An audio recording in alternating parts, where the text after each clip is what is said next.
All right, so I feel as though I have spoken ad nauseum about this particular trip that I took. I taught the Piedmont class to some of you, and I think that so some of you have took the class also. Sorry, I'm just pouring my Rorero Arnaise, which is not Mateo Correggia. I bought the Barbera this time for that class. And so I think that, between that and let me just shut this light off because it looked like a ghost. Between that and the podcast with Giovanni and the podcast I'm recording tomorrow, there's a lot of like info on Piedmont out there. So unlike Rhone, where I was alone, I was in like a very intensive environment, which I have a feeling is going to happen again with Bordeaux this week. So I leave on Saturday. I'll be there Sunday. There won't be much action because I fly in on Sunday, but I'll be there Monday, Tuesday, Wednesday, Thursday, and then I go home on Friday. I'll be going to all of the places that I interviewed before for the MEDAC and also Mouton, which is very exciting for me because I've never been to a first growth property. And it should be good, but I should also have a little bit of time to debrief, which will be awesome. So anyway, the purpose of the Hangout is less, I guess, now to talk about like, the specifics and more to get your questions on, what's missing, what you want to know about Piedmont, what you think is interesting or what you want to comment on. And, if anybody, I know some people are planning trips and they're interested in kind of like, what you should do there. I'm open to all of that. So, I guess I'll just start out by saying, I hope that Brian and let me do the reading rainbow. So Brian and Amy and Mark, I hope Nola's there, Brian. Claudette, who else is there? Lisa, I think that's it. Who's on the trip? Tina and Bill, they're all there. So do you all want to let me say this. Do any of you want to comment on Piedmont or the trip? That was overwhelming. Thank you all so much. I'm kidding. Nola, I see you laughing. So no one has anything that they want to add? Well, it's hard not to talk about it because that's all I've been thinking about since, I've been home the last couple of weeks. I don't know if other people want to hear about the trip itself or our wine experiences. There was an awful lot to say. I think that when you're in situ, the flavors, the experiences are ever so much sharper. So it'll be interesting to see if the wine tastes the same when we're home at our own kitchen table or on the patio, but it was a glorious trip. I think that you'll be surprised. Of course, you're going to have to wait because of bottle shock. You'll be surprised at how the experience will bring you back. And even, I will say that even, the wines that I had for the Wines of Piedmont class, it's pretty good. They don't change the formula, which is nice. Who else has something to say? Amy? Yeah, I don't really know what to say. It was an amazing trip. It was so immersive in the culture and the food and wine pairing. I felt like got to experience how wine in that area is used as part of the culture and part of food. We didn't ever sit around drinking wine without food being a part of it. And the food also was amazing. And I also thought the same thing. Will it taste the same way when I get my shipment? I hope so.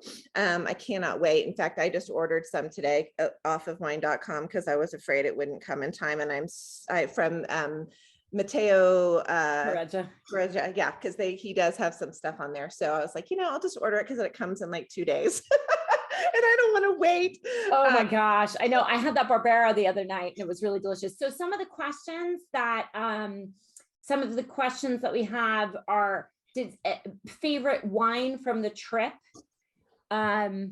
So anyone that was on the trip can answer. I'd be happy to answer, or, I think you guys should answer first. I don't want to bias anybody. So anybody want to, Brian? Yeah. Nola? Well, so I'll first echo everything that Elizabeth always says. So we have lots of friends that love Barolo and Barbaresco, and that's all they talk about. So when they knew we were there, that's all they asked about. And I was the first one that brought up Roero, and how surprised I was with how good those wines were for a fourth of the price, seriously. So we were at a place called Masuco, and Correggia was amazing, and we can get Correggia here. In Chicago, we can't get the Masuco, at least I haven't been able to find it. No, but if you live in DC, you can, by the way. Yeah. You can order it. But they had their... Scott Ryder, I see you jumping up for joy over there. I can tell you where to get it if you want. I looked it up, yeah. But the two wineries that day in Roero is by far our favorite day. And no joke, we're having Roero Reserva 2014 for 22 euros, I think. It's and insane. You have a 2014 Barbaresco Barolo from one of their crews, what they call it. It's probably $100 if you bought it here in the US. Easy. Yeah, there's it's just as good, if not better, frankly. So that's was our probably biggest highlight, just because of the value for money, right? Of course, the Barolos and Barbarescos are great, but not everyone's dropping $80 to $100 for a aged Barolo Barbaresco every day. And certainly not like every night, when you can get Right. something that's much more accessible now. You know what I mean? Lisa, do you want to express any ideas or talk about your favorite wine from the trip? Lisa, she might not be. Maybe she's gone. All right, Tina. Oh, you there? Yeah, my chat box was covering up my microphone. I totally agree with what Brian said about Roero, but my favorite experience was at Morone, and pairing with the food and the wine and Danese and just the whole family. And it was just really, to me, what stands out about the trip as a whole is we saw such a broad range of producers, from the smallest family to the multi-generation Marchesi di Barolo.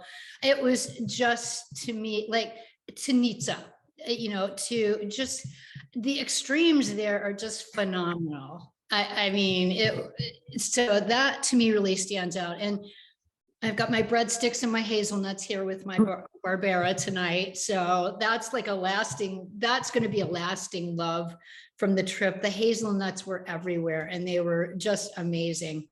These happen to be from Oregon, because I've already consumed all of my ones that came back with me from Italy. That's hilarious. Good for you. Experience. As I went through my photos to do the photo dump, which I loved, that we've got that photo share. That would honestly be a fun thing to share.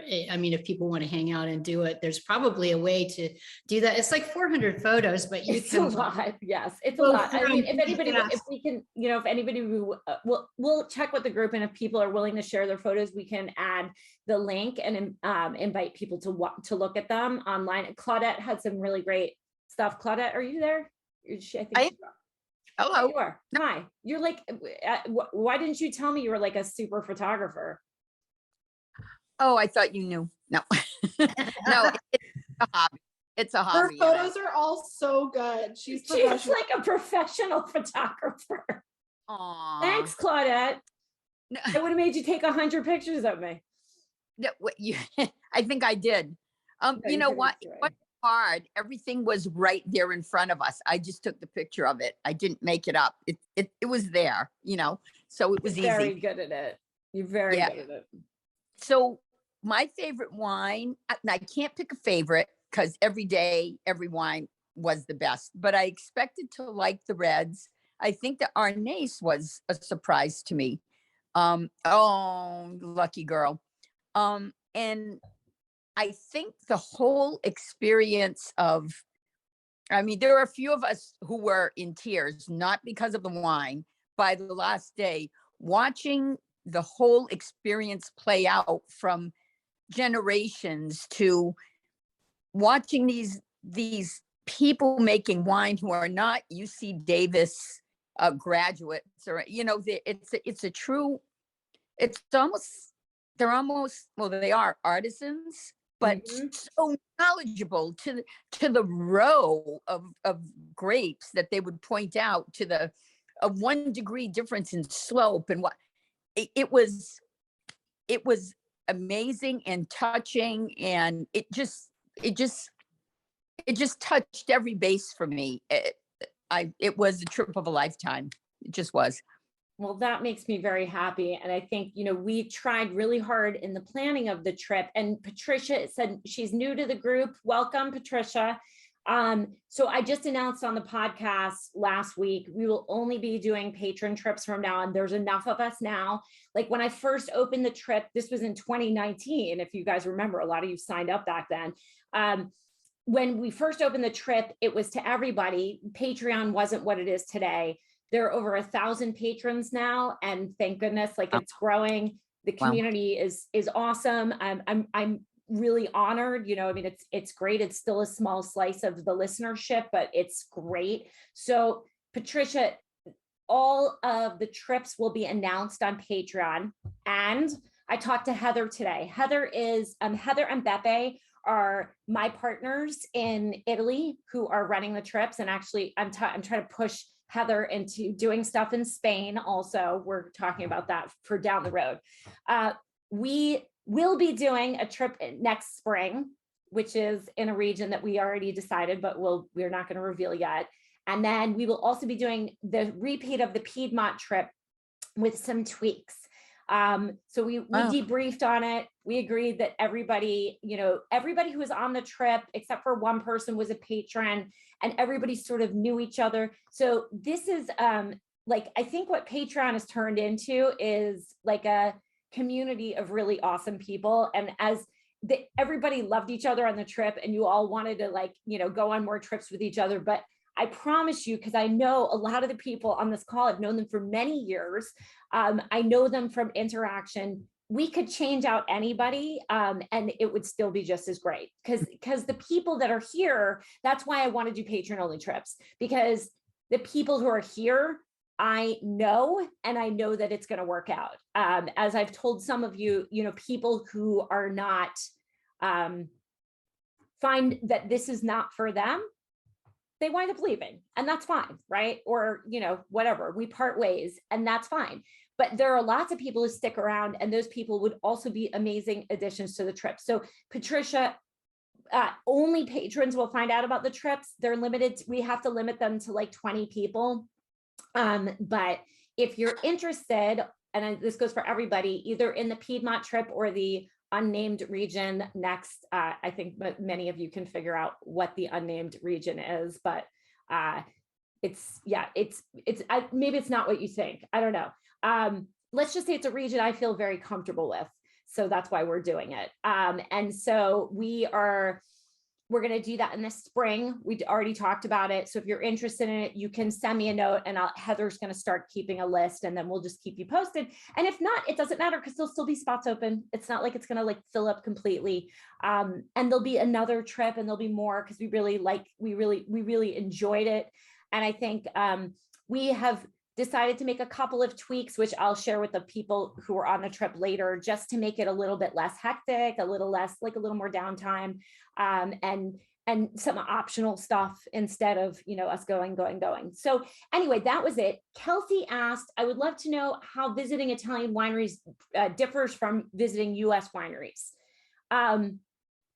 Anybody who was on the trip want to talk about that? I love that I don't have to talk. You can't just show up, that's for sure. Oh no. No. And it really helps to have someone that speaks the local language. It's just, if in France, Spain, anywhere, I mean, if you don't speak the local language fluently, I think it's just good to have a guide with you that can help get past, I think everyone besides like one producer had at least someone there that could speak English very well fluently, but there's still some things that get lost in translation, or just even to get it set up would be hard across, the sea to do it. So in my opinion, based on where we went. Well, I think, yes, I think if you want to visit some interesting producers, you have to go local, right? Because like, there's no way, I mean, again, I'm fortunate because I'm in the industry, so I can do, I can go to those places, but both my access and Bepe's access opened the doors for you guys on the tour, right? Like you were able to get experiences that in some cases, like, Marina Marcarino from Punsit does not usually see groups of that size, and she certainly doesn't make lunch for them. So she actually made, she made lunch for us. So, there's certain things that happen if you go on the tour, and certain doors that get open if you go on a tour. But I mean, I think, I'll be quite honest in saying the chances of me ever doing anything in France are pretty much zero. I won't do tours in France because I don't think that I could probably provide the kind of experience that I would want to provide, just because of the cultural difference. And Italy, Spain, it's a little bit easier for me to like provide an experience that I feel like is reflective of the kind of like community experience I would want to give. That doesn't mean you shouldn't go to France though. And I think Brian's point is right. If you do go a guide, you need to have some insider stuff to be able to have these really special experiences. I think. So, all right, Patricia brought on Mateo Correggio Herrera read. It does not say Nebbiolo. So Patricia, if you go back and listen to that podcast I recorded with Giovanni, we talk all about that. It's a real problem for them. And it's because it's, Barolo doesn't mention the varietal either. So, you're sort of supposed to know, but the problem is that Herrero is less well known, and they're not permitted to put Nebbiolo anywhere on the bottle, which but they've been fighting with the consortio for a while. I don't think anything's going to come of it, but you never know. It is really frustrating. Scott, Calvert Woodley for Masuko, I'm assuming. Do they really have it, Scott? Scott? They're currently out of stock, but they should. But there's two other places. Yeah, there's that weird like hops and barley or something. Yeah, that place is downtown. Yeah, that's downtown, so they have it. And then Girl in the Vine sometimes has it. I called them; they don't have it. They're closer to me. Okay, well, just get it. Ask them to bring it in. Yeah. It's super cheap and it's really good. We can vouch for it. And they're the sweetest people ever. And I swear to God, for some reason, the son had like, I don't understand all Italian. I probably get like, 50 to 60% of it. I understood everything the son was saying. I was like, okay, I'm going to just move in here. I'm moving into Herrero. But the wines are really good and they're super underpriced. Linda, did you list which wineries you visited somewhere? No, I don't think, I think I listed them every day, but I didn't list them somewhere. I can definitely do that if you want. I can take that as a to do. Some of them are not distributed in the US, so I can make that list of like, list of my area. There are, let's see, okay, I'm unmuted. These really weird places are showing up because I took the Italian class and the Sicily, and some very interesting areas, because I'm in the Maryland area. Area are just popping up, and I'm like, oh my God, you have Sicilian wines. Oh my God, and they're very odd. So anyway. You mean the stores? The stores, or hole in the wall places, and it's like obviously they like Italian wines, and they're just kind of like there. And I go to Columbia, and I go up to down into Silver Spring, and I know where Calvert Woody is and stuff like that, and it's like weird places like alleys. Okay, so my feeling about Italian wine in particular, and again, if you listen to the podcast with Gianfranco Sorrentino, he sort of talks about this a little bit. There are some people, especially with Italian heritage, that have an affinity for Italian wine. Like Claudette can talk about this, like, because she and Tina and Bill live up in a really heavily Portuguese area. So when I went to Vinho Verde, they were saying that like literally the 5 or 10 towns that are around where Claudette and Tina live do, 80% of the business in the US for these small wineries. It's the same thing with these Italian places. So what happens is that you get some people who find the niche that they like, and then there's usually one or two importers. Like, okay, so for instance, we are one of the couples that was on the trip, Kayla and Andy, are patrons. They are here in Raleigh. Kayla runs a wine shop, and she asked me, like, there's a couple of wines that she wants. We are friends with an importer, and I'm trying to convince Denise to move some of her business there so we can get those wines in here. So now Kayla has an affinity for some of these wines. She asked for like a Rouquet that we tried, right? Like that, I don't know how the hell they're going to get it, but she's gunning for it. She wants it, and she's going to get them to try to import it for her. And she's guaranteeing that there's enough business for them to import this wine. So again, I think that this is sort of how it's a pull system, but I think Italians, especially because of on the East Coast, the tradition of Italian Americans is so strong. You do have some people just having an affinity for these wines, tasting them, and then taking them in, even if it's an oddball place. You never know who the buyer is. Diane recommended a list of wineries and recommended wines. Absolutely. Scott. Producers listed on the show notes for the latest episode. Scott, you're so good. You're doing my job for me. Actually, you're right. I should just copy and paste that. Yes, Patricia, you wouldn't be here if you weren't a patron, right? Only patrons got this link. Diane. Diane loves the idea of patron. And Diane, you would love it even more. Like, I know you've been to events and you know exactly what I'm talking about. Again, anybody that's been to like a live event knows there's just sort of a group. We're just a cool group of people, all of us. Yeah. Really nice, isn't it? Yeah, I got to make one of your trips this next year. Well, you are welcome anytime, my friend, of course. Thank you. All right, Roxana's got New Zealand, Scott. No, we're keeping it in Long Island. Oh, Neil, now you're talking. I could do a Long Island trip, but if I did a Long Island trip the entire time, I would have to talk like this. I would take you to Coliseo. I'd show you my high school. We would have such a good time. It would be awesome. The only problem is like only 5 good wineries there, but we'd have a lot of fun. We'd get hammered. It'd be awesome. We could drive in a monster truck. How about that? The whole time. I could totally, and we'd have to play Bon Jovi. Roan, no France for me. Long Island. All right. Heidi wants to go on the next trip. Don't care where. There will be wine. Lindsay, going for your 10-year anniversary in the fall to Italy. Won't have a whole week to spend in Piedmont. A minimum number of days. So I think that you would probably need like, I would say 2 to 3 if you're going to concentrate. I think what you have to do is figure out like where you're going to concentrate.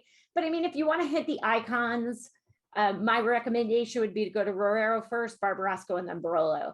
And I want to be really clear, Heather and I have this very funny conversation. Heather, again, that woman who co-owns Turissimo. We had this hilarious conversation today. We were reflecting back on the trip. And what I said exactly this in the podcast, that we really should have gone from Rorero to Barbarasco to Barolo.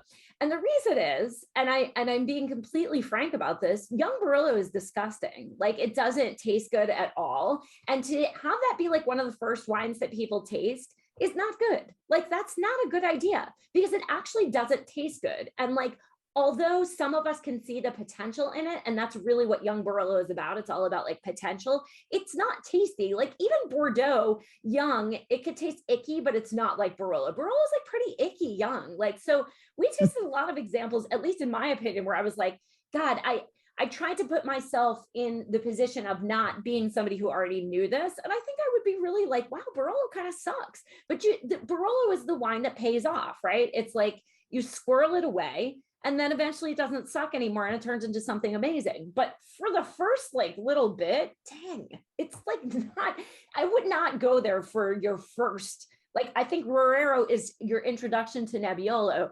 Barbarasco, now you're getting a little more hefty. And then Barolo is last. Never do more than 2 wineries a day, I would say. Oh, that's right, Myra. That's right. Myra's in. I'm sorry, Myra. I forgot that you're in that area. New Bedford. New Bedford, Massachusetts, right? Isn't that how we say it? Yep. Did I do good, Claudette? I've also heard New Beige. Yes, that's it.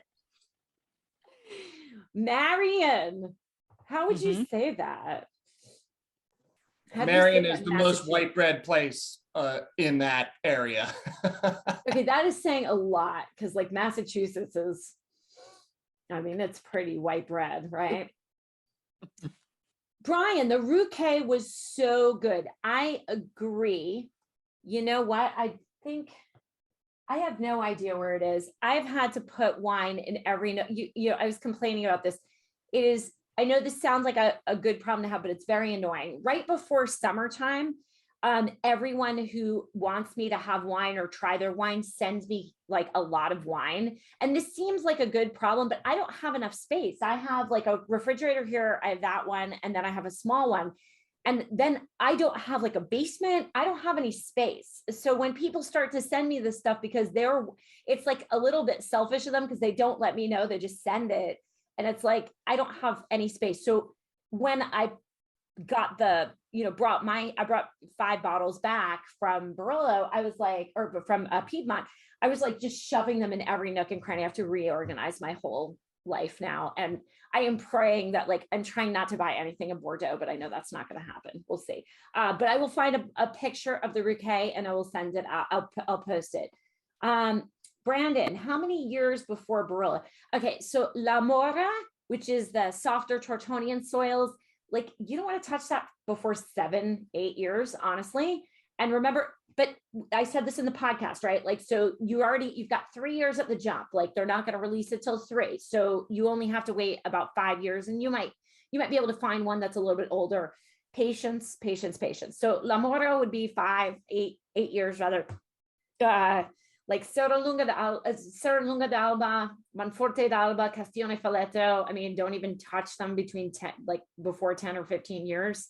I mean, we were having examples from like 2016, which is the best vintage that Barolo's like pretty much ever had. And they were still so tight. I mean, they were just so wound up. You can tell that they're going to be good, but they're going to have to just sit. I mean, that stuff just needs to age because, Nebbiolo is this very strange creature that's like Pinot Noir with tannin. So like Pinot is, you could drink it much. Burgundy, like even great Burgundy, you don't really need to age it for that long. It's not like it's high, you could, but you don't really have to. But Nebbiolo's got like all the prettiness of Pinot, but then this really strong tannin, which is why I think people mistakenly call it full bodied, right? This was a conversation we had a lot on the trip. Full bodied is generally, yes, it has higher alcohol, but I think we can all agree, everybody who was on this trip, that Nebbiolo is not a full bodied wine.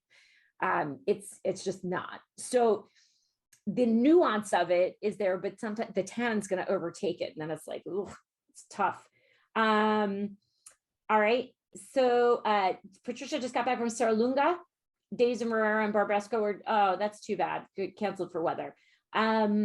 Roxana, one would think producers would have you try. They can't though, right? So Roxana, the problem is this is all economics. So they don't have that wine to sell. All the producers that we're talking about, with the exception of like the Marchese di Barolo has, 423 acres all over Piedmont, not just in Barolo. Fontana Freda has about 260 acres in Barolo. Mainly, and those are the biggest properties in the entire place. Okay, so that's it. Like those are the largest ones. Almost everybody has about 2 to 5 acres of land in Barolo. They don't have wine. They can't hold it back. They can't save it, and they certainly can't allow people to taste it in the tasting room because it's precious. This is like their whole, this is all of the wine. They make so little wine. Most of them make less than 10,000 cases of wine. The fact that they let us taste it at all is pretty amazing, but they certainly can't have us, they can't save the wine for us to age. They hold it in library and then they release it, but the economics don't work. You've got to keep selling current vintage. It just doesn't work. Tina and Bill, I got some Rouquet also, and it was delicious. Like I said, I'll dig it out somewhere. Marietta and Steve, what pairings did you find most surprising? All right, team. Anyone? Russian salad. I'm just kidding. I think that was the only thing I didn't like. It was so gross.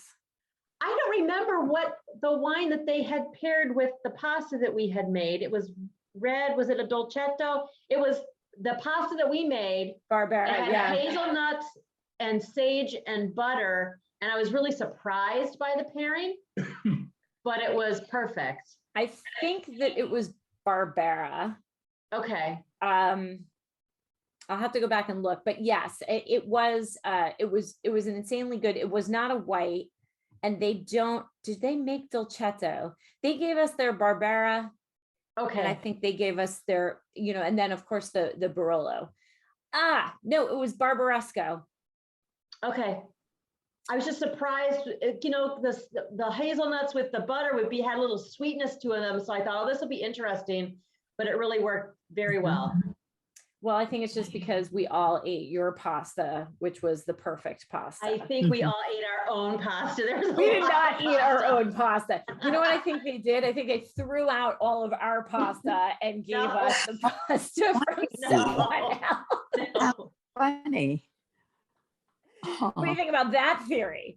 So We we all had had at Morone, successful we're joking because pasta. at Morone, they have a pasta making thing. So you make pasta literally with like a little thing of semolina flour and 2 eggs. And then we were just like kneading it. And then we had these lumps, and then they're like churning it through the pasta maker 100 million times.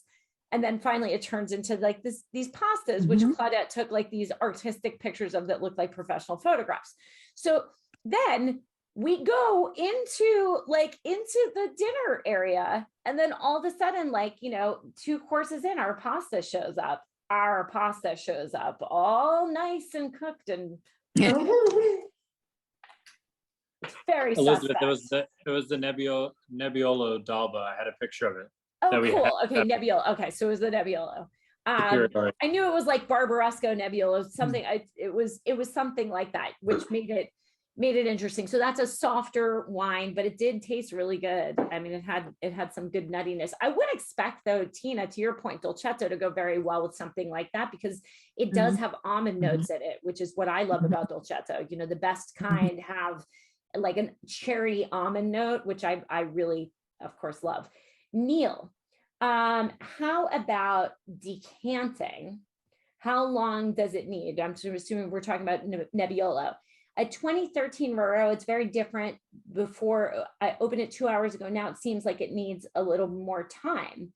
Yeah, it could be one that you open a day in advance. I'm surprised that the Roro is taking so long to open up, because I don't find that usually with Roro. But you know what? It just depends. It depends on the vintage. It depends on who made it. So I would say, yeah, if you feel like decanting is really, I think I've said this many times, it's a like very personal thing, just like aging. So if you think it needs more time, get a funnel, pour it back in the bottle, cork it, and then have it tomorrow. Because I think Rorero is not going to need that much time. You're not going to need days and days, and you're not going to need a ton of age. Like 2013, it should be good and ready. So I would say, maybe do give it a day and see how it evolves. That would be my hunch here. Let's see. Brandon asked that I just said I drink my Dogliani. Well, yes, the Dogliani is really, really delicious. So I think, what else was I gonna point out? So the trip was structured, and I think like the participants can it's not a big mystery that we spent a lot of time planning this trip, and we spent a lot of time thinking about how we do an experience that's different from what you would get if you went on a tour of Piedmont with other people like that weren't, wine people. And so we went to a lot of unusual places, and it was by design. There were some things that I absolutely insisted on. Then there were some things that, Beppe had connections with that I was like, yeah, let's totally do that. I didn't know anything about Alta Longa really. And that's a really interesting story. Now, I have to admit, like, I don't think the sparkling wines from Alta Longa are the most exciting things in the entire world, but it is very interesting to see how long the history of sparkling wine stretches back. And it is as long as Barolo, which is pretty interesting. I think, the other thing that I kept emphasizing is that, all told, I mean, Barolo as a fine wine region is as old as Napa as a fine wine region, maybe actually a little younger. So it's a funny thing to think about. And as I had a little bit of perspective, because when you're in Rhone and you're in the hill of Hermitage, which was planted probably in 100 AD, you get the sense that there's a lot of tradition behind that. And the traditions here are a lot younger. I think Tuscany would be the same, Sicily would be the same, where you see these very long histories rolling out behind them. And this is a little bit newer. So I think it's kind of interesting, like the meteoric rise of Barolo, Barbaresco, and Piedmont is really fascinating, because when you look at it in view of, again, I'm going to be talking about places this coming week that have been making wine, especially like in Mouly, and I'm going to like Mouly and Listrac. Those places have been making wine, since at least 200 AD. So it's a little bit, the traditions are different. The length of time is different. Again, the stuff around Rome and Naples and Pompeii, much longer traditions. So it's kind of interesting in that way. When am I posting? I'm working on that right now, Linda. I have it's like a 6-part process, but I have let's say I have 4 parts done, and I will do it before I leave on Saturday, but it's almost done. I just have to make sure, when you sign up for the class, you get the email and it has the right link. And then I have to I have to do all of that. So yeah, it's a little bit of logistics, but they are coming, and there's a couple new ones. So never fear. I would pay to watch a rerun of some of your classes that I can't attend. I am working on pre-recording the first in the series of classes, which would be just the basic wine tasting class. If that is successful, then I'm going to pre-record all of the basic classes, and then I will teach live the focus classes going forward. And I probably will not pre-record them, because as you know, there's a lot of complexity. For instance, like something like a fortified wine class, really to pre-record something like that is very, very challenging, because half the class is spent with people asking questions. And I think, maybe something like, I guess the Piedmont class could probably be pre-recorded, but I need to walk before I run. So all the basic classes will be recorded first, and then I'll figure out later on what I want to do about that. Did I schedule all the classes around your vacations? I scheduled them all around my vacations, and I'm just assuming, Scott, since we are one person, that we probably have the same vacations. I mean, obviously then we're all good. We're going to be going away at the same times, obviously. Yep. So Then we're I all wouldn't good. really worry about it. No, I'm only doing, in the summertime, I don't do a lot of classes because nobody attends really. It's the attendance rate. People are really busy. For instance, if anybody wants to take the Wines of California class tomorrow night, I had 6 cancellations in the last 24 hours. So that's already the start of it. And then it will continue like that. How long will I be in Bordeaux? I arrive on Sunday and then do wineries Monday through Thursday, and then leave Friday. So it's a really quick trip, not a super long one. Brian, hope we can get a good Abrigo Giovanni. Yeah. Very, very delicious. I know. You just like him because you think he's hot, Nola. I know. Yeah. Way to throw it. It was hilarious. Allison, looking forward to tomorrow night. Yes, you're not canceling. It's a great class. I will probably have to, I'll put it up on, you can just go, Brandon, you can just go on, there's 5 spots. I opened 5 spots up on the website. and I have to open 2 more because I just got 2 more cancellations. So it's like 7 spots. Go for it. It's just on the website. I try, like, if people cancel, I try to do that. I know I should post it on page. I'll post it on Patreon that there's spots available, because I know people wanted to take that class and then it just wound up getting filled up. But then there's, it's always fluid. I tell you guys this all the time. If you ever see that a class is full, sign up for the sign up for the waiting list, because you'll almost always get in. Amy and Mark, you guys are going to be there. Yep. You're not sure. Listen, the California, I think the thing about it is that we have to take each region for what it is. And this is why I kind of wish that now, in retrospect, I wish that I had taught like an around the world class. So spoiler alert, the first class that I'm teaching in June is going to be Sauvignon Blanc around the world, right?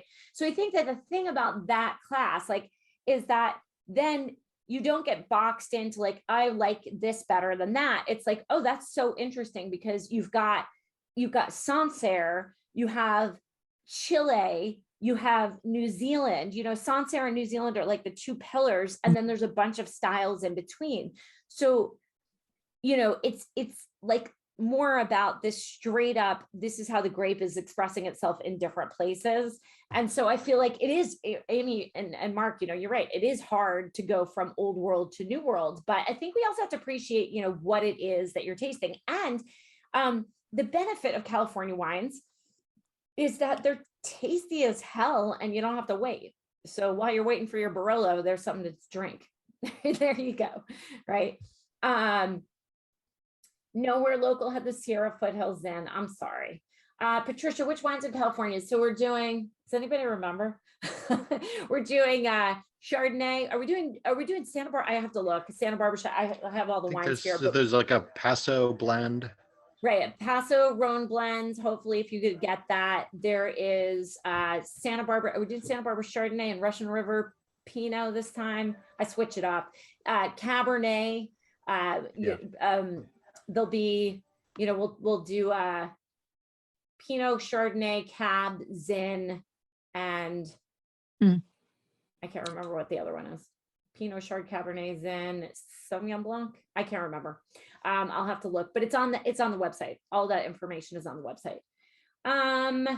Was the Marchese family as nice in person as they seem in their webinar? Monica wanted to know. Well, again, I am interviewing the daughter, Valentina, tomorrow. They were nice. They were very nice. I think what is even more interesting about them is their dedication to the traditions. I don't know, like nice or not nice to me. I didn't get that. We met Anna Abona for like 5 seconds. She was just coming in from California because unfortunately there was a big Barolo and Barbaresco fair in California, which many people said was not very good, but they were out of town. But she came back just, she happened to just walk through the door and met us. So we have a couple pictures with her, but it's her, they're very, very dedicated to making sure that they keep the tradition and history of the Marchese di Barolo, because they invented Barolo. So, I think it's a lot of weight. It's a lot of pressure, I think, to be that and make sure that your quality is still good.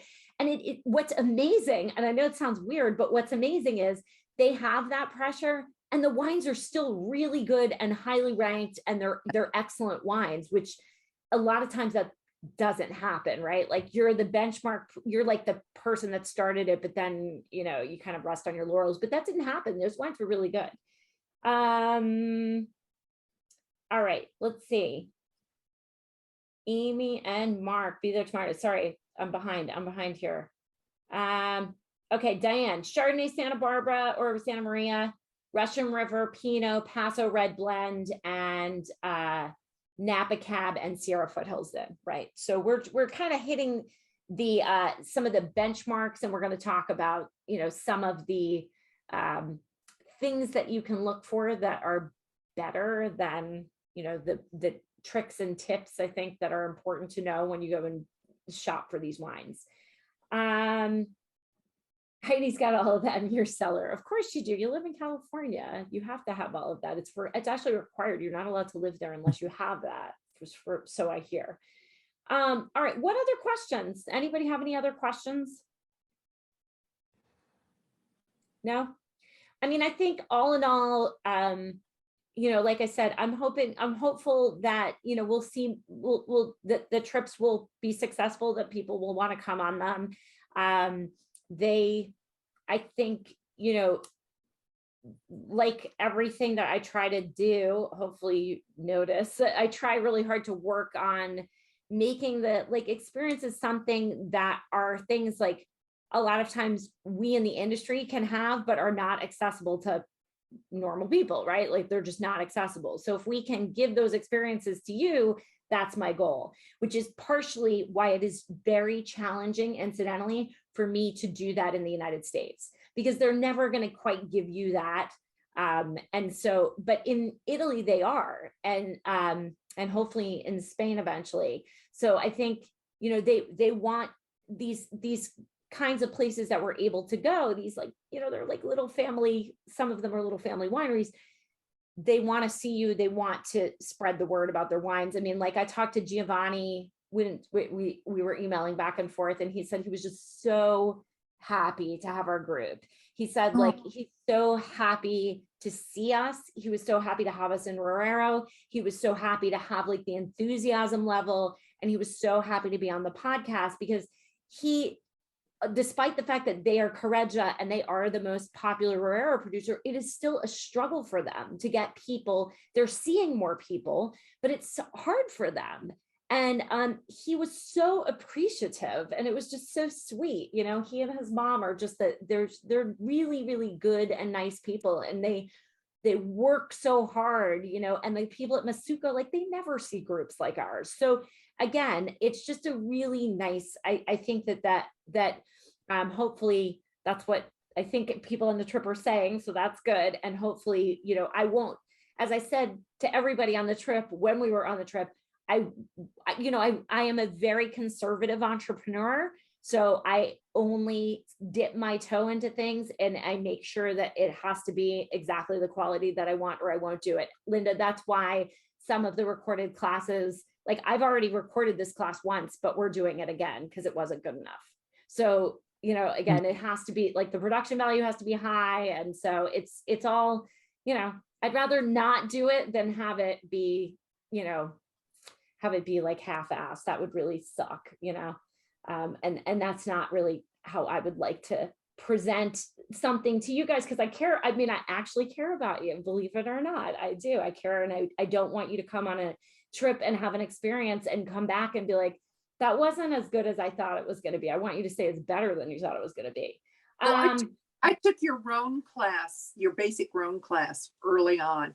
And then I listened to all the recent podcasts, and I've gone back and done, and I'm actually drinking Quran right now, which is now my new favorite.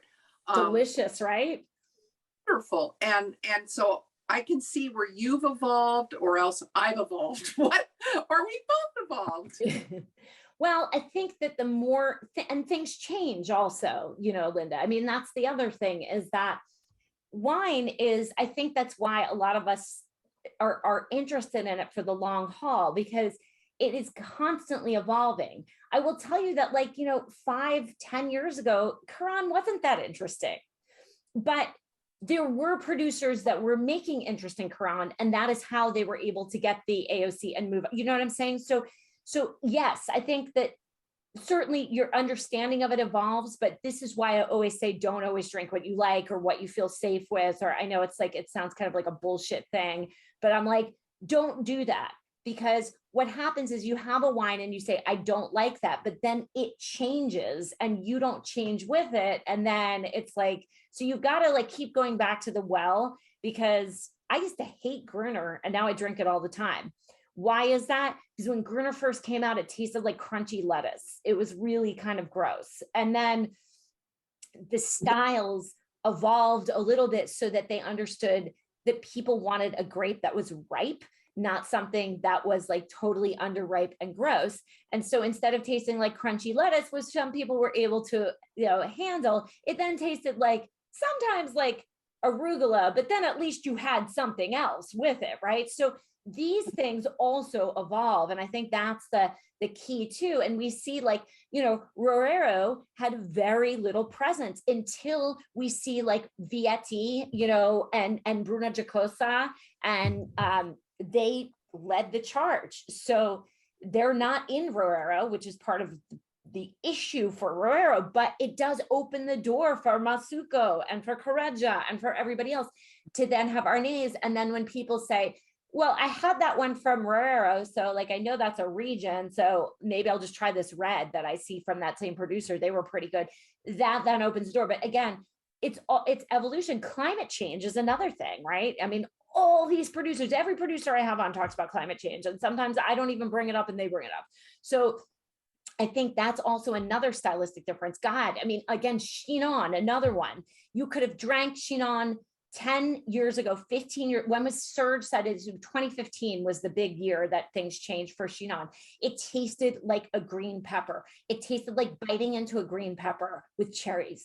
And it was not the most pleasant experience. Some years there was more cherry than green pepper, but it was always really green peppery and a lot of people hated it. Then the climate changed. Now Chinon is a very different wine. It's high alcohol, weird, but true. So again, totally a very like weird phenomenon, but yes, you evolve, the wine evolves, things change, they, all of that. Marianne and Steve, would it be good to do a tour of Piedmont in the fall? It absolutely would be good to do a tour of Piedmont in the fall, which is why we are doing our next tour of Piedmont in the fall so that we can go truffle hunting. Scott, will any of these wines that we've discussed tonight be on Wine Spies? Unfortunately, Wine Spies doesn't really work like that. So if by chance they are on Wine Spies, maybe I can tell you that I have more influence with Saratoga wine. If you'd be willing to order from them, I could definitely talk to them. But Wine Spies is, they're a flash whale deal site. So whatever they can get in. It was funny though, because I know that, I'm friends with the marketing, the guy obviously is like a friend of mine, and he was like posting a lot of Barolo while I was gone. So that was funny because he was following me on the trip too. So I hope somebody was able to get some of that. That's thank you, Amy and Mark, that we did more stuff than what people can do on their own. Yep. All right. So let's see. It was a great trip. Yes. You guys are so nice. Lisa, you're too nice. All right. So Lindsay, don't worry. We're keeping everybody on the list. Okay. It seems like everybody, if you want to keep them fatter. Shush, Tina. Julie, enjoying the trip vicariously. All right. You guys are ridiculous. This is Tina can't button her pants. And can we talk about that aged Arnaz? Yeah. Amy, do you want to talk about it? Sure. I guess that was my favorite wine when asked. It was just delicious. Just amazing. It was 2014, I think, Arnaz that had been aged. And I have it here somewhere. Yep. Yeah, I ordered a case of it because I just fell in love. And so I guess my question is, whites are so often a drink now. And so for that reason, I've rarely had very many aged whites, maybe a white Bordeaux that was aged a bit, but for the most part, they're very fresh drink within the first couple of years. And so I was really surprised to get an Arnaz that had been aged to that point intentionally. And I'm wondering, are there other examples, or what was, is that like trend setting, or was that traditional? Where did that come? That's pretty unique. So I think that Giovanni, I'm not sure where I don't know where Giovanni came up with the idea for that to age it. I think that they were, I think they had aged some Arnaz and they knew that it could go the distance. But, to your point, right? Aged white Bordeaux, aged Burgundy can go the distance. Obviously, Riesling can age forever. I think that they are, most of the what Greco di Tufo is another one, incidentally, from Campania that can age really nicely. If you get a really good example of it, it does really well with age. But the difference in that wine that you loved so much is that they had skin contact for, I want to say 4 or 5 days. He did half the batch in skin contact and half the batch in, and he hates orange wine, so he really didn't want to say that. So he did half the batch in skin contact, half the batch just regular, and then mix them together. And so the tannin in the skins and the seeds allowed the wine to have more longevity, whereas, you know, a lot of wines are drank now, the whites are drank now because you don't want them getting oxidized, and they lose the fresh, bright acidity. If you add a little bit of tannin to the wine through skin contact, at that point, now you're adding another element. And remember, you know, there's some pillars of aging, tannin and acidity being 2 of them. And so those are going, sugar is the third one, really, that's going to allow you to go the distance. And so those pillars, like as soon as you add another layer to it, I mean, Riesling can go, and it's just because the acidity is so incredibly high, like it just blows everything away. Aged Riesling is outstanding. I mean, like, I think I've told you this before. I have like a bottle that I got from Burns. Yes, Lisa, I know we have to go there sometime in Tampa. Burns is, you know, the pilgrimage site for all wine lovers who want to try old and aged wine. 1966 Rheingau Riesling, Premier Cru. And it tasted like a cheese rind, but it was real good and it went the distance. So you don't get that unless you have something a little bit different. Now, Arnaz is lower in acidity, so it wouldn't normally be able to age, but with the skin contact, then you have the ability to age that. That's what that was, really an interesting one. It was so interesting. Yeah, I loved it. Yeah, Claudette, you should have seen your face when you tried it. I'll have what she's having. That's hilarious. I wish I was sitting at your table. Scott, how vegetarian friendly is Piedmont? Oh my gosh. Not. Mm-mm. It is. Okay, so my you know, I mean, I'm mainly vegetarian, right, Scott? So my from Tuscany south, you will eat like a king. Because, you know, one of the things, like Tuscany, for instance, one of the things that they pride themselves on is peasant fare. They actually talk about it. I can't remember what the term is, but they pride themselves on peasant fare. They pride themselves on the fact that they still use beans and whatever's locally available and fresh. You know, the panzanella salads, which are bread, you know, they have salads all the time, right? At minimum, you can get a pizza or a pasta that has vegetables. They're a little bit less heavy on cheese in Tuscany, but you can always get a bean soup. One of the things, like, and this was, you know, like when I was in college, when they didn't even know what a vegetarian was, they always have white beans and olive oil with salt and pepper. You can always order that in Tuscany. Piedmont, I think that they think veal is vegetarian.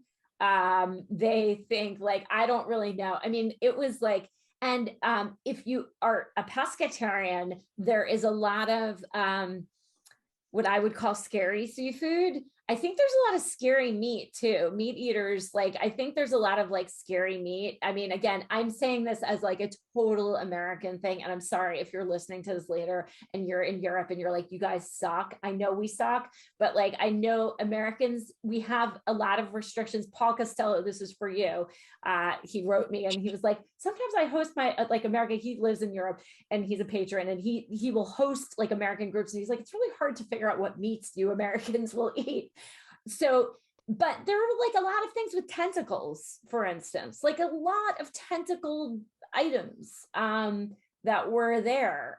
You know, so even if you like eat seafood, a lot of us don't, like, we're not like tentacle people, but like there were like little arms of things. There was an interesting, Amy, do you want to talk about that?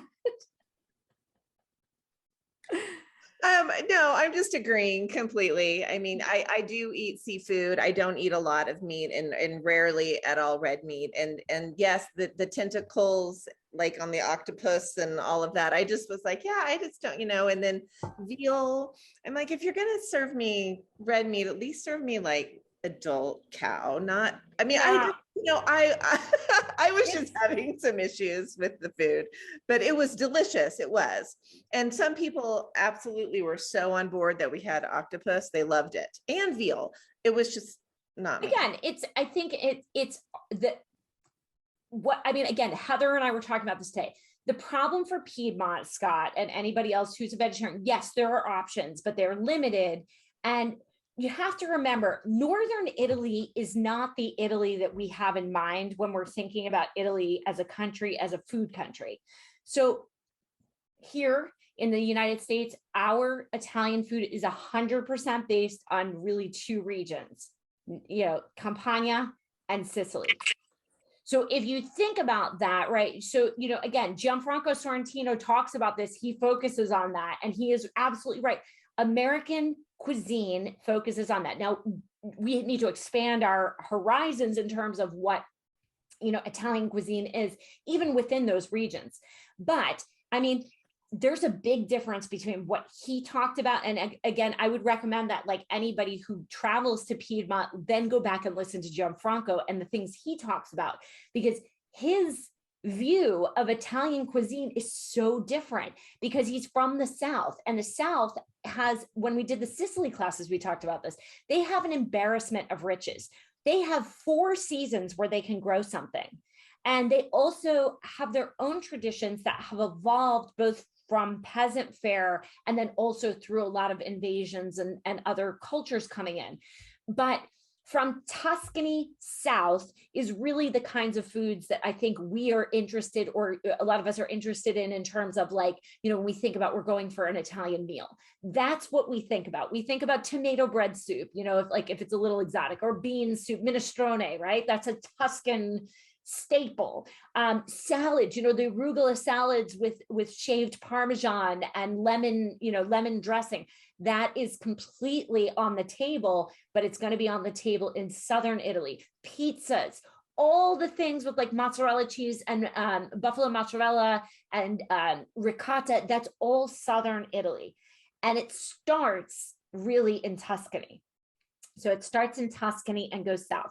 Emilia-Romagna is another capital of food, but they also still have some of this Parma is there, right? Parmesan cheese, but also prosciutto. So they have a lot of more cured meats there.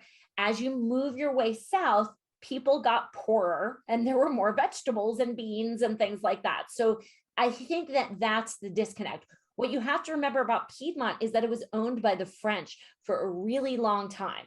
And so the influence of the food is more French than it is what we consider to be Italian. When you go to Trentino Alto Adige, it's much more Austrian, right? So you have these different influences because these countries they've got countries, these regions have a foot in both countries. Friuli, another one, Slovenia, Austria, the Habsburgs were part, they owned Trentino, Alto Adige, and also parts of Friuli, parts of Veneto even. So the food traditions are based on this more northern tradition. And so Scott, I don't know if you've been to France, but it is not easy to be a vegetarian in France. It's nearly impossible. And if you are a vegan, you could pretty much forget it, because I am going to spend the next week, I will eat seafood because I'll be in Bordeaux, but I will spend the next week eating bread and cheese because that's all there is there, right? Like there's not a whole lot, unless you go to Provence, where Provence is more like the Italian Riviera, right? So then you have like pisto, you have, a tomato soup and things that are a basil-based pesto type of things, right? So I think that was a good learning also for people on the trip to see that. I know that when I went to Piedmont for the first time, and then also like people always joke around about how the food is so awful in Venice, and it is. if you go to Venice, it is the literal worst place in Italy for food. I mean, they've just given up. They're just like, you know what? We have a great city, so we're not doing food. Like we've got Bellinis and we've got like, we've got pigeons and canals and, screw off on the food. We're just not doing it. So, I mean, I think that like, they've given up. Verona was very challenging for food also if you're not a big meat eater. But it's funny, like it doesn't seem like Italy would be that way. But if you go, the farther south you go, the better it gets.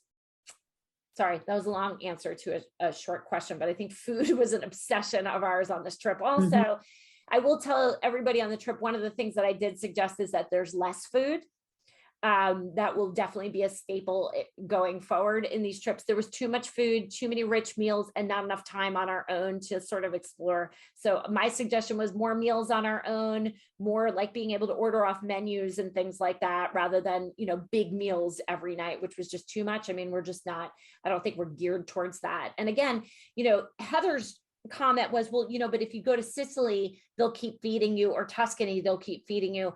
But my point back was, yeah, but if they're feeding you vegetables, you can fit a lot more of that in than if it's like 5 meat courses or 5 cheese courses or whatever. So again, it's all about the kinds of food. And even if the portions are large, if it's a giant plate of arugula, you can suck that down pretty well, right? Brian went to Burns and made a solo weekend out of it. Nola, is that true? Brian? That's hilarious. It's true, and I've demanded that he take me back. So he had a good time there. It does look like Dracula's house, but the wine is pretty awesome. Yeah, he had a good time. I'm jealous. Nola, if you go there, I would get goth, just like totally dressed goth, right, Lisa? Oh, I will. Yeah, Okay, I'll meet you. Nola, you're going to be in Anna Maria Island. You're going to be in Anna Maria Island. I think we need to hook it up. Let's hook it up. I'll bring my black eyeliner and my Doc Martens. Well, no, you gotta do better I than don't know about that. that, but I might bring my kid. All right. Oh, perfect. Well, Done. good. You can send me. Don't send me the wine list. It's like 500 pages long. Yeah. All right, Claire. Random question. It feels like most wines we open don't even last till the next day. Are we just buying the wrong wines? When you say last, what do you mean? So this is actually Tucker, Claire's husband. We couldn't change the name for some reason.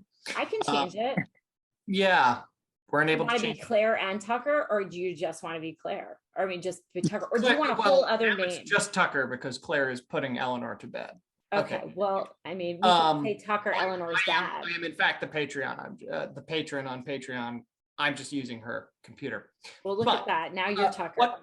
What we have experienced is we'll open a bottle and it just has gone south by the next day, is our experience of virtually everything. And it's not just like nice wine. It's not just kind of everyday wines. It's even reasonably nice wines. I mean, the only thing that we haven't experienced that with is sweet wines or off dry. So Sauterne obviously lasts forever. A Vouvray will last a long time. Some of the Rieslings we've had will last, but I would say maybe 2 out of 3 of the other wines that we have, even fairly nice wines, just go. And I am wondering that might be go. Like, what do you mean go? I mean, what does that mean to you? Because wine's definitely mellow with oxygen, and maybe it may be a preference, or it could be, I don't know. I mean, Amy and Mark live in Colorado. Amy and Mark, have you guys seen any of this from the dryness in the air? They're the only ones I know who are in Colorado. I kind of missed that. Okay, so the question was, do you ever find that like wines go bad really quickly because of the dry climate in Colorado?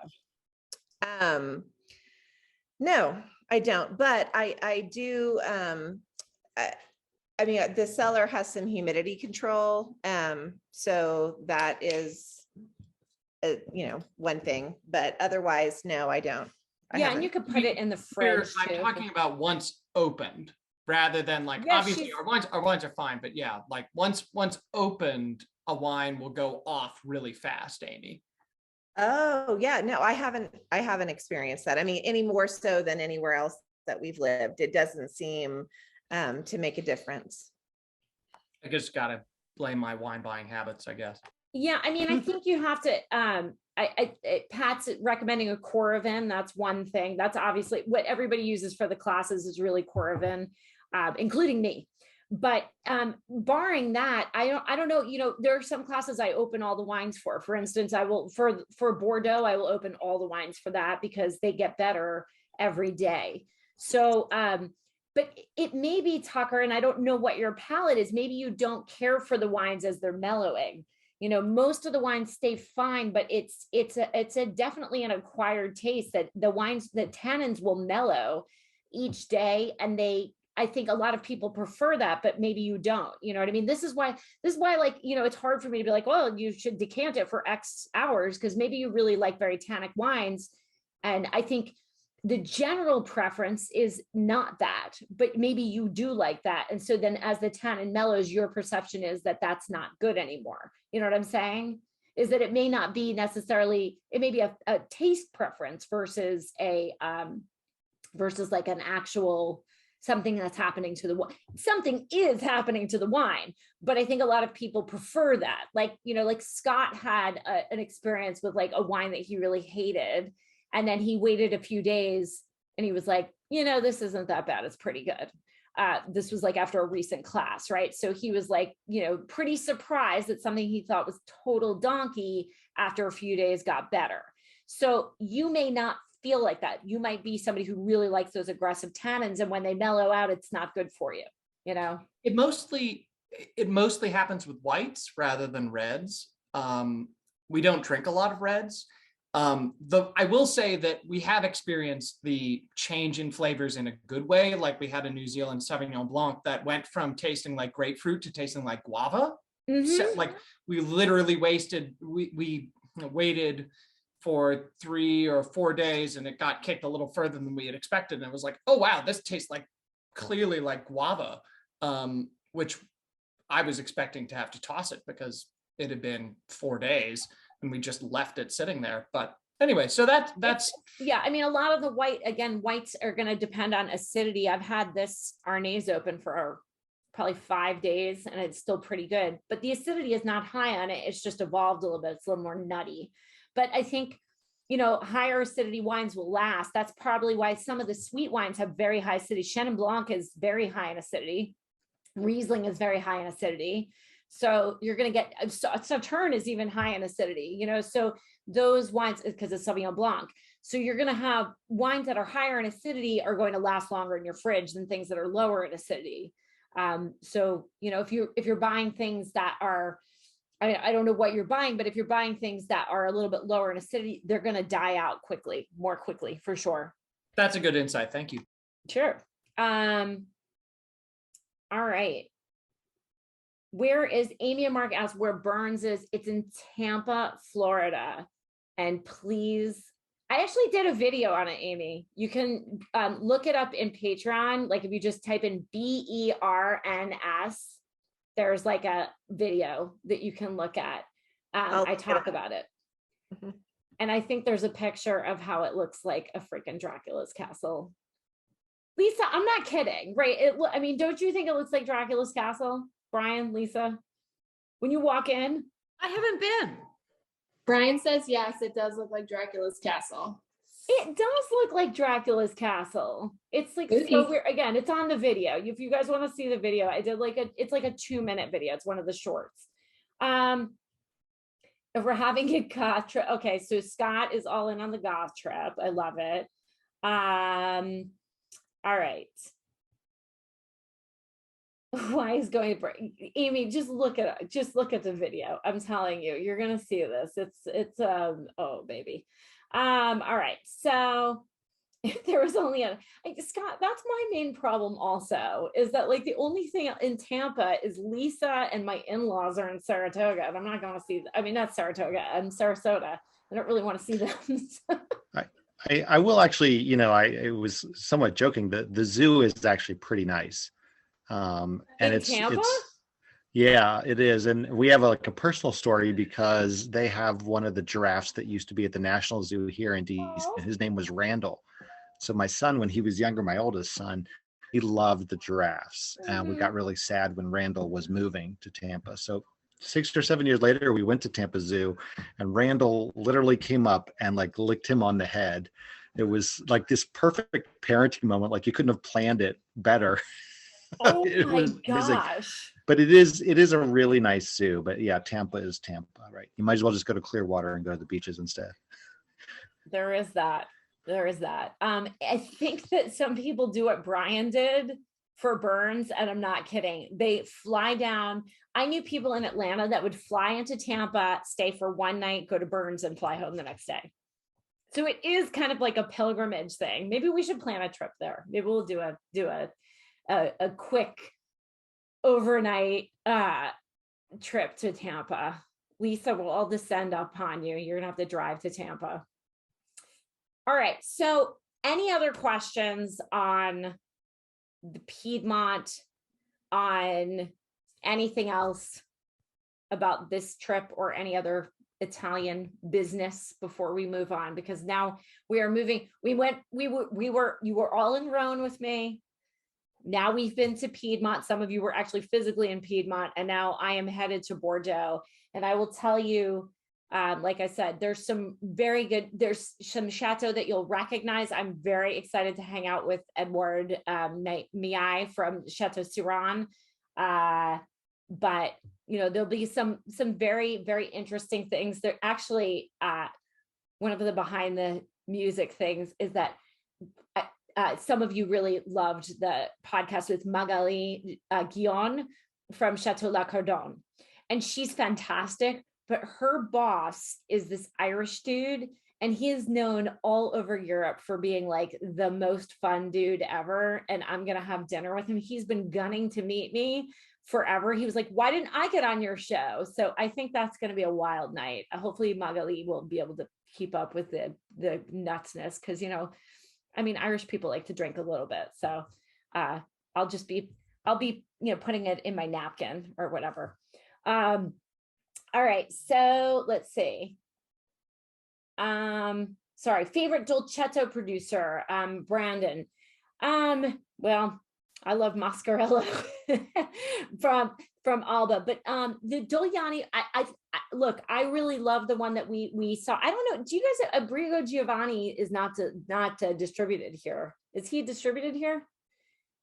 Brian, you're my resource. I think you know what's distributed.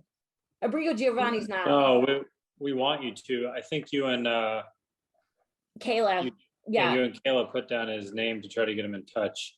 We only found one small distributor in the Northeast had him. That was it. I don't know who.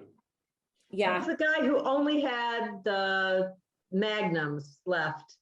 We couldn't even buy his dolcetto, right? Yes. Right. Yep.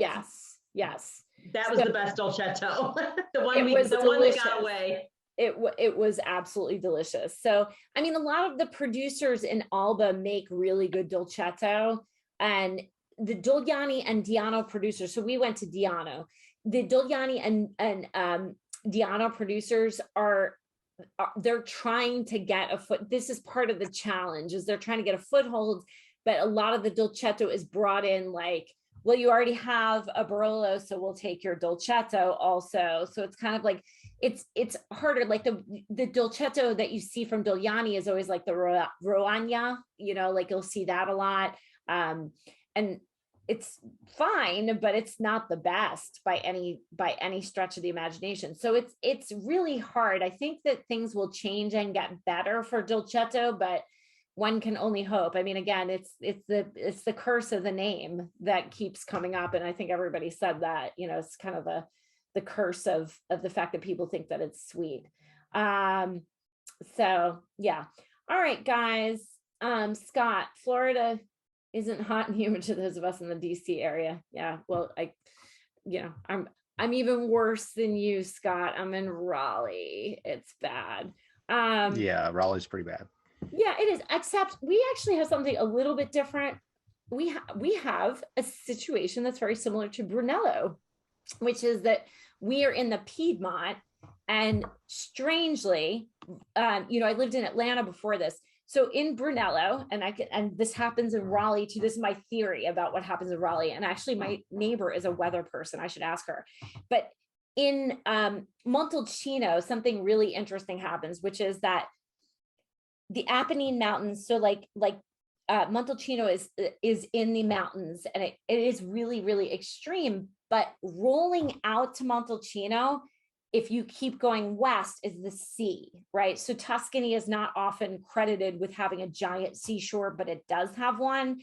And what happens is that because it's a flat plain, or mainly flat, it's hilly, but it's mainly flat, the air comes in off the ocean and blows breezes into parts of Montalcino.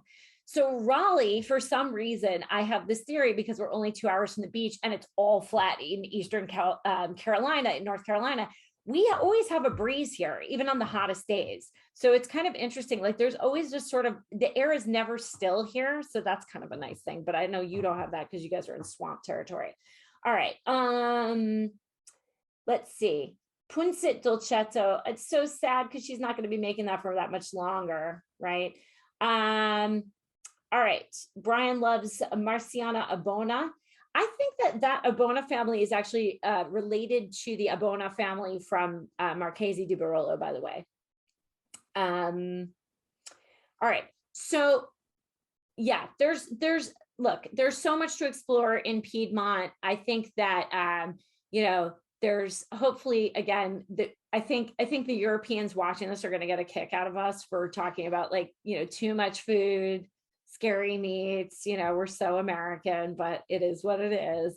But I think overall, it's it really is a fascinating region. And I think that it does, I like the fact that, thank you all so much for talking, the people that were on the trip, because I think that it does frame up the idea that there's so much diversity in the region. I talk to you guys about this all the time, either in Hangouts or in classes or in the book and the podcast. I mean, you hear me talking about this, about the importance of food and wine pairing, right? About how Italians see things in a different way.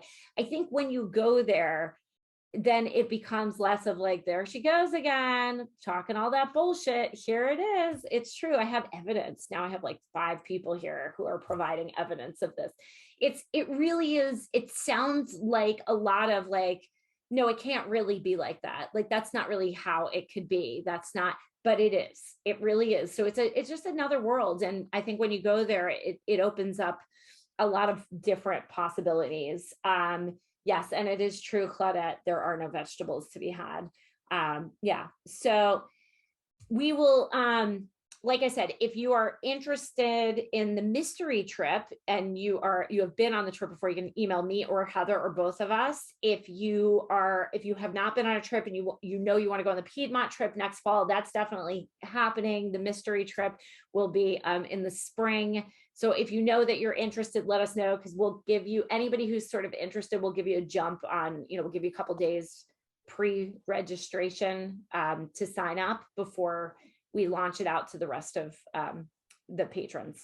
So, at fall of 22 or fall of 23? 23. Okay. This is it for this year. Yeah. I am not going back to Europe. I'm going to London in the end of this year on a family vacation, and probably do one patron event just because I want to meet everybody that I do the classes with, but no more. If I have to go to Charles de Gaulle one more time, I'm probably going to die. Seriously. And French coffee doesn't do it for me. I need my Italian coffee. All right. Thank you guys. I hope I'm glad you enjoyed this. I wasn't sure, I'm very grateful to the patrons that went on the trip to come and talk to your fellow patrons about your experiences, because that really helped and made it much better. All right, guys, I will, like I said, next week from the hotel room, I'll be doing Hangouts. I can't guarantee they're necessarily going to be at great times for you, but they will definitely be recorded. And I will be posting lots and lots on Bordeaux, whatever new things I find out, and, lots of pictures and stuff like that. So we will stay in touch. And to Linda's question, and anybody that wants to take the California class, like I said, and if for some reason it sells out, just let me know. I'll let you in. That's fine. And Linda, I will launch the class schedule. That will happen at some point tomorrow. I don't know when, but I'm queuing it all up. So yes, it's happening. All right, friends, we will see you soon. And thank you. Thank you so much. Good night.